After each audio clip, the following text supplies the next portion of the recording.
राधे राधे दोस्तों, स्वागत है आप सबका मेरे यूट्यूब चैनल पे। तो आज जैसे कृष्ण जन्माष्टमी है, तो आज मैं दिखाऊंगी कि श्री कृष्ण की पूजा विधि कैसे होती है, कैसे की जाती है उनकी पूजा। तो यहाँ पे मैंने एक खीरा ले लिया है और उसको पहले बीच से काट दिया है, और इस तरीके से भगवान श्री कृष्ण जो है लड्डू गोपाल, उनके स्वरूप को मैं इसमें अंदर में रख करके ढक देती हूँ। क्योंकि आजकल के लड्डू गोपाल 3 नंबर, 4 नंबर या 5 नंबर के होते हैं, तो वो इस साइज़ के खीरे में उसको पूरा अंदर रखना मुश्किल होता है। तो इस तरीके से कट करके एक डाली में ले करके मैं इसे अंदर रख रही हूँ, और फिर फूलों से मैं ऊपर, पहले नीचे फूल डालना है, फिर ऊपर से भी फूल से अच्छे तरीके से ढक करके इस डाली को मैं किसी भी लाल कपड़े, चुनरी से ढक दूँगी। आप लोग भी ऐसा ही करें। और इसके बाद मैं इसके ऊपर मयूर पंख जो होता है उससे मैं ढकूँगी, क्योंकि मयूर पंख बहुत ही प्रिय होता है श्री कृष्ण को, हमारे लड्डू गोपाल को। और ये हमारा सिंहासन है, इस पे हमारे भोले बाबा, माँ सरस्वती, बजरंगबली सभी है। और दीप मैंने जला दिया है। ये सुबह में 8-9 बजे सुबह की पूजा का मैं बता रही हूँ समय। सुबह 8 से 9 बजे का ये टाइम है, और मयूर पंख डाल करके मैं इसे ढक करके छोड़ देती हूँ। यहाँ पर अगरबत्ती जलाया है मैंने, दीप जला रखा है, और यहाँ बीच में माँ गौरी है। अब चलिए, अब 12 बज गए हैं रात के, और एक प्लेट में मैं पहले स्वास्तिक का चिन्ह बनाऊंगी। इस तरीके से आप लोग भी बना लें स्वास्तिक। और उसके बाद मैं अपने लड्डू गोपाल को निकालूंगी। मैंने सुबह ही उन्हें खीरे के अंदर में रखा है, क्योंकि उनका जन्म करवाना है। और अभी घड़ी में टाइम एकदम 12 बज रहे हैं, 1 मिनट लेट है, इसीलिए मैं वीडियो बनाने के टाइम में नहीं हटा रही हूँ, क्योंकि 1 मिनट अभी टाइम है। ये पंचामृत मैंने बना करके साइड में रखा है। घी, दूध, शक्कर, दही और घी होता है, शक्कर होता है, दूध होता है, दही होता है, और मधु यानी कि हनी होता है। इन पांचों चीज़ों से मिलकर के बनता है पंचामृत। इनका भोग भी लगता है, और श्री कृष्ण को हम लोग नहाते भी हैं। तो चलिए, मैं अब घंटी बजा करके श्री कृष्ण को जगा रही हूँ, क्योंकि 12 बज गए हैं। और बगल में लक्ष्य जो है वो थाली पीट रहा है। आप लोगों को साउंड मैंने म्यूट कर रखा है, इसलिए नहीं पता चलता होगा। श्री कृष्ण का जब जन्म होता है, तो घर में, हम लोगों के घर में रिवाज है कि थाली पीट करके जगाया जाता है, जैसे छोटे बच्चों के लिए होता है। फिर अब देख लीजिए, ये देखिए, जब मैं ढकी थी तब का वीडियो आप देखना। और ये देखिए, अभी आप लोगों के सामने में मैंने चुनरी हटाया है, तो ये कैसे अपना लीला दिखा रहे हैं कि खुद ही हटा हुआ था खीरा, वहाँ से लग रहा था जैसे कि हाँ, सही में जन्म ले चुके हैं। तो मैं अब उन्हें निकाल करके प्लेट में रख लेती हूँ। और ये खीरा जो है उसका नाल भेदन करना पड़ता है, तो सिक्के से ही काटना पड़ता है, चाकू या छुरी का यूज़ नहीं करें। तो इसको आप लोग सीधे तरीके से, मतलब उल्टा नहीं घुमाना है, सीधे तरीके से, इस तरीके से खीरे को के जड़ को मतलब काट करके आप रख लीजिए। और उस नाल, उसे बोला जाता है, उसे आप लोग तुलसी, या आपके घर में कोई भी गमला हो तो उसके अंदर में मिट्टी से आप लोग दबा दीजिएगा। अब पंचामृत से मैं यहाँ 11 बार श्री कृष्ण को नहलाऊंगी, गिनती से 5, 7, 11, 21, ऐसे। तो मैं 11 बार कर रही हूँ। आप लोग भी देखिए, मैंने 11 बार चम्मच से श्री कृष्ण को धीरे, श्री शिवाय नमस्तुभ्यम, या फिर ओम कृष्णाय वासुदेवाय नमः, ओम कृष्णाय वासुदेवाय नमः मंत्र जाप करते करते, या राधा राधा राधा, जो भी आपको प्रिय हो नाम, उस नाम से आप नाम मन में जाप करते करते श्री कृष्ण को के बाल स्वरूप को आप नहलाइए। अब मैं इसे 11 बार करके, अब मैं ऐसे हल्के हल्के हाथों से मल रही हूँ, क्योंकि होता है ना कि बच्चे को एकदम हल्के हाथों से ही साफ़ सफाई की जाती है, कि उनका स्किन जो होता है वो बहुत नाजुक होता है। तो ये है, अभी हमारे बाल रूप में है, तो इसीलिए हम जैसे छोटे बच्चों का ध्यान रखते हैं, उसी तरीके से इनका भी हमें ध्यान रखना होता है। अब सादे पानी से मैं इसे नहला देती हूँ, और एक साफ़ कपड़े से, जो इनका तौलिया है, उससे मैंने इन्हें पूछ दिया है। मैं जल्दी जल्दी वीडियो बना रही हूँ, क्योंकि काफ़ी लंबा वीडियो हो जाएगा और आप लोग स्किप कर दोगे, इसलिए। अब मैं डब्बे से इनके लिए नया एक नज़र बट्टू होता है ना, नज़रबंद, जो कमर में बांधा जाता है, वो मैं मार्केट से लाई थी, और बाल खरीद करके लाई थी, तो मैं इसी डब्बे में रखती हूँ। तो ये देखिए, ये तो आप लोग ज़रूर ही अपने कान्हा को पहनाइए, जैसे हम लोग छोटे बच्चे के कमर में बांधते हैं ना काला। हम लोगों के यहाँ से बोला जाता है, डोराइडर बोला जाता है बिहार में। आप लोगों को क्या बोला जाता है ये ज़रूर कमेंट कीजिएगा आप लोगों के साइड में। तो इसे मैं इस तरीके से बांध देती हूँ, इससे छोटे बच्चों को नज़र नहीं लगती है। अब ये पोशाक का कलर जो है मुझे बहुत पसंद था, ग्रीन भी नहीं है, ये कलर बहुत ही लाइट करता है। तो मैं कान्हा जी को पहनाऊँगी, अपने बाल गोपाल को। मैंने इनका नाम कान्हा रखा है। आप लोग जो अपने लड्डू गोपाल को जिस नाम से बुलाते हैं उसी नाम से बुलाइए। मुझे तो कान्हा नाम ये बहुत प्रिय था, तो मैंने इनका नाम कान्हा ही रखा है। तो मैं अपने कान्हा को अभी कपड़ा पहना रही हूँ, आप लोग देख सकते हैं। तो फिर मैं कमरबंद ढूंढ रही हूँ, सारा सामान इधर से उधर हो जाता है। इतनी खुशी होती है ना कि मन करता है जल्दी से ही तैयार करके पहले देख लूँ कि रूप कैसा निखर के इनका सामने आया है। तो मैं अब इनको कमर में बांध रही हूँ। कोड़ी होता है उसका ये माला है, उस तरीके से मैं हल्के हाथों से, ज़्यादा टाइट नहीं करूँगी, हल्के हाथों से मैं बांध देती हूँ कमरबंद।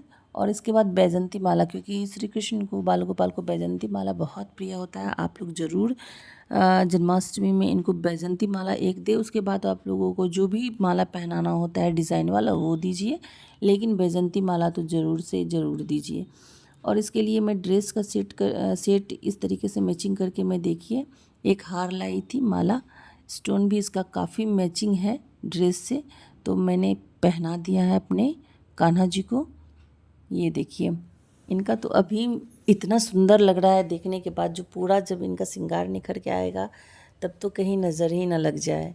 ये लोग आप सब भी देखिए और कमेंट कीजिए कि मेरे लड्डू गोपाल कैसे लग रहे हैं। इसके बाद मैं खिलने के लिए कुमकुम का टीका लगाती हूँ, मुझे बहुत पसंद होता है। पीले पे लाल चंदन मैं अगर करती हूँ तो मेरा लड्डू गोपाल कान्हा जी एकदम से सुंदर लगते हैं। तो मैंने लाल टीका कर दिया। अब मैं इन्हें कानों में कुंडल तो नहीं, टॉप्स पहनाऊंगी छोटा सा, क्योंकि स्टोन वाला मैं ली हूँ, ड्रेस के मैचिंग का ही मैं ली हूँ। तो देखिए आप लोगों को भी अगर पसंद आए तो बताइएगा, कमेंट कीजिएगा कि हाँ आपने जो ड्रेस, माला और ईयर रिंग वगैरह लड्डू गोपाल को दिया है वो बहुत ही सुंदर है। आप लोग कमेंट करके ज़रूर बताइएगा। तो ये देखिए मैंने पर्पल कलर का ये टॉप्स लिया है, स्टोन से ही किया हुआ है। उसके बाद मैं जूड़ा पहना देती हूँ अपने कान्हा को। और फिर इसके बाद मैंने मुकुट लिया है, ड्रेस का ही मैचिंग। आप लोग देखिए कैसा है मुकुट, मैं मुकुट पहनाती हूँ फिर बताइएगा। ये देखिए ये मुझे बहुत अच्छा लगा था, बहुत सारा मुकुट था लेकिन मुझे सबसे ज़्यादा पसंद यही वाला मुकुट आया। वैसे तो आप दुकान पे जाइएगा तो आपको तो सारा दुकान ही ले लेने का मन करता है, इतना सुंदर सुंदर पोशाकें वगैरह रहती हैं ना, मुकुट वगैरह ज्वेलरी जो आपका मन करेगा ये लूँ कि ये लूँ। तो ये देखिए ये फाइनली हमारे कान्हा तैयार हो गए। और अब सबसे इम्पोर्टेंट मैं उन्हें इत्र लगा रही हूँ, खुशबू, क्योंकि उन्हें इत्र बहुत पसंद होता है और आज उनका खास दिन है, तो आज तो खास उनको तैयारी करना ही होगा। तो ये मैंने लिया है उनके लिए सिंहासन, और बगल में झूला भी है। सिंहासन पे पहले विराजमान करके मैं उन्हें भोग लगाऊंगी, फिर उसके बाद झूले पे झूलाऊंगी। तो ये मुकुट गिर रहा था, तो अब देखिए फाइनली मैंने बिठा दिया है सिंहासन पे अपने कान्हा को। और इसके बाद मैं अब लगाऊंगी भोग। भोग से पहले चलिए मैं उनके लिए एक बांसुरी ली हूँ, तो आप लोगों को देखिए, आप लोगों को अगर पसंद आए तो कमेंट कीजिएगा। मुझे तो अच्छा लगा, बाकी आप लोग के राय की भी मुझे बहुत ज़रूरत होती है। तो मैं अभी शाम में ही, आज ही मैं ख़रीद के लाई हूँ, मैं झूठ नहीं बोल रही हूँ, मैं आज ही ख़रीद के लाई थी। मुझे और भी कुछ जैसे कमरबंद वगैरह लेने का मन था, तो वो जो शॉपकीपर थे वो उन्होंने बोला था कि बहुत छोटा रहता है, हर साइज़ का आता है ना, तो आप एक दिन पहले ऑर्डर किया कीजिए। तो आज जन्माष्टमी था तो मैं नहीं कर पाई। चलिए अब भोग की थाली में तैयार करती हूँ। यहाँ पे मैंने ले लिया है गुजिया और ये है केला। प्लेट भर जाएगा इसलिए मैं सोच रही हूँ कि केला एक दो कम कर दूँ, क्योंकि बहुत सारा चीज़ है भोग में देने के लिए, तो और केला का साइज़ भी बहुत बड़ा है।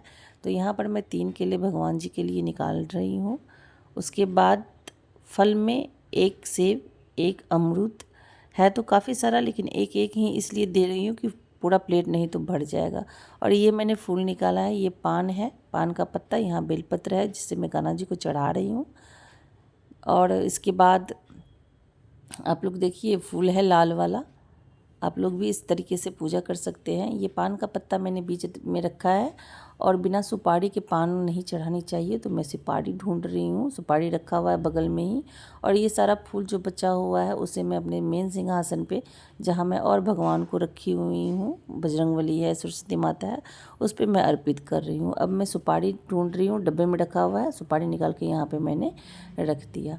अब हमें पंचमेवा का भोग तो ज़रूर, जैसे पंचामृत होता है उसी तरीके से पंचमेवा होता है, पंचमेवा का भोग हमें ज़रूर लगाना चाहिए। यहाँ मैं पंचामृत उनके कलश में, जो लोटा मैं रखती हूँ उनके जल के लिए, उसमें मैं पंचामृत डाल रही हूँ, क्योंकि मेन प्रसाद जो होता है जन्माष्टमी का पंचमेवा और पंचामृत ही होता है। तो आप देख सकते हैं यहाँ मैंने तुलसी दल दिया है। बिना तुलसी दल के कृष्ण भगवान को भोग नहीं लगाया जाता है, तो तुलसी दल दे करके मैं यहाँ रख दी हूँ। और यहाँ मैं, ये है गौ माता, आज गौ माता की भी पूजा होती है, तो मैंने लाल फूल और चंदन से इनकी भी पूजा कर दी है। अब चलिए, अब हम लोग आते हैं इधर। इधर है ये पेड़ा, मैंने 2 पेड़ा यहाँ रखा है। बाकी अब और हम दिखा रहे हैं कि मैं क्या लाई हूँ अपने कान्हे के लिए। तो ये है पंचमेवा का पैकेट। पंचमेवा तो ज़रूर चढ़ाए, और उसमें भी किशमिश तो बहुत ही इम्पोर्टेंट होता है। ड्राई फ्रूट्स में आप लोग किशमिश तो ज़रूर ही दें। तो मैं यहाँ बीच में पंचमेवा दे रही हूँ। और उसके बाद मैंने कैडबरी का एक सेलिब्रेशन वाला पैकेट जो था, ये तुलसी दल मैंने डाला है, क्योंकि बिना तुलसी दल के भोग नहीं लगानी चाहिए। श्री कृष्ण भगवान को तुलसी दल बहुत ही प्रिय होता है, तो इसीलिए जल में, पंचामृत में, भोग में तुलसी दल जरूरी ही दीजिए। अब चलिए, अब चलते हैं हम लोग बाकी के सामानों पे। मैं ढूंढ रही हूँ, तो यहाँ पर मैं सीजर ढूंढ रही थी, इसलिए थोड़ा टाइम लग गया। तो ये मैं सीजर से कैडबरी का पैकेट को खोल करके सामने निकाल करके उनके प्लेट पे मैं रख रही हूँ, क्योंकि कोई भी चीज़ जो होता है ना भोग का, उसे पैकेट वगैरह में नहीं लगाना चाहिए भोग, उसे खोल करके ही सामने भगवान के सामने अर्पित करनी चाहिए। तो है तो बाल रूप, लेकिन है तो भगवान ही ना, तो हम तो उन्हें भगवान ही मानते हैं। तो यहाँ पर मैंने कैडबरी का पैकेट रख दिया है, और चलिए अब चलते हैं इस सिंहासन पर, देखते हैं हमारे भगवान जी बहुत ही सुंदर लग रहे हैं। आज सारे एकदम से, कान्हा जी का जन्मदिन है, लेकिन सारे भगवान जो हैं वो बहुत ही सुंदर लग रहे हैं। एक अलग सी ऊर्जा लग रही है हमारे मंदिर में। लग रहा है कि हाँ, सच में कुछ हो रहा है, कोई उत्सव मन रहा है।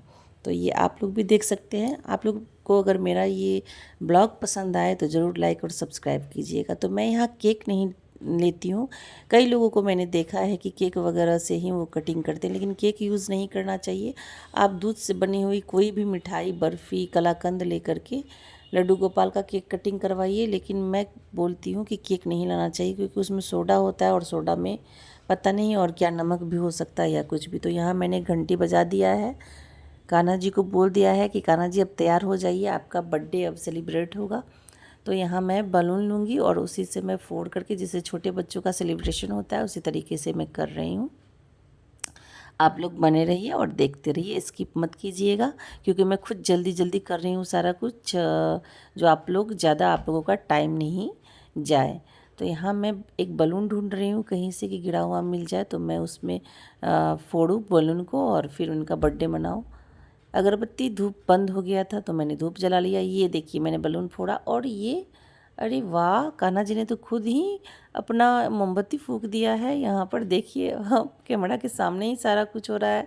तो मैं अब अपने लड्डू गोपाल को खिला रही हूँ केक, मतलब मलाई वाला केक मैं इन्हें खिला रही हूँ। और आप लोग भी, मैं तो यही सजेस्ट करूँगी कि आप लोग भी दूध से बनी हुई जो भी मिठाई या घर में ही बना करके उनका केक कटिंग करें। बाहर का केक मत लाइए आज प्लीज़।